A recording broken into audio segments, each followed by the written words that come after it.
Next, we invite you to meet the new anti-Olympic campaign, pretty much the same, it has to be said, as the old anti-Olympic campaign. That seems to be the case with some media outlets reporting on Sotschi 2014. Their coverage is eerily similar to what was published during the US boycott of the 1980 Moscow event.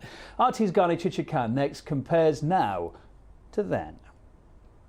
You know, some media outlets here have tried so hard to make the Olympics in Russia smell like Cold War. In their coverage, some didn't even bother to come up with new tools. New graphics, same old bear.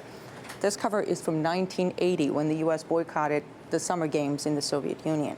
Of course, there were calls to boycott the Sochi Olympics as well. Similar images, as you see, handcuffs and all, barbed wire, not new, as you can see. Andrew Craig, who wrote several books about news coverage in America, is here with me to chat about all this sea of negativity. Thank you so much for coming. Pleasure. Mr. Craig. You know, Russia has come a long way since 1980, and it's a very different country now, but it seems some of these outlets want their readers, want their audience to see Russia as if it's still 1980. Well, these are very familiar themes, both to the public, but also to the owners and many of the old-time reporters.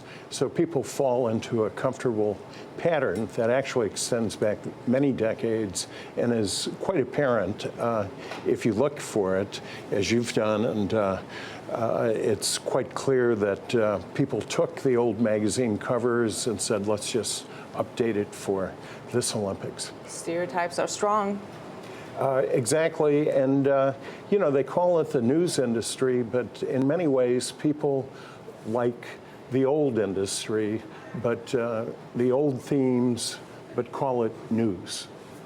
But sometimes, you know, in the middle of this sea of negativity, you sometimes see reports like the one I saw in the New Republic. The author went to a popular gay bar in Sochi and writes about how desperate foreign journalists are trying to find traces of gay persecution there, and they can't. Those they talk to say no one is bothering them except journalists.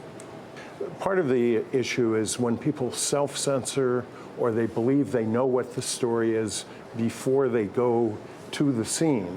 And what you're describing sounds like a classic case that happens all over the place, where reporters think they know what the story is, and all they're trying to do is find someone to attach a name and a face to the story that's almost written in the reporter or editor's head.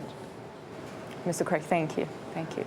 You know, even Russians who are critical of the government found this old school smear campaign upsetting. But for most, it's like in the old Russian saying, the dogs bark, but the caravan moves on. So let them bark. Enjoy the games. I'm Gani Chichikan in Washington, RT.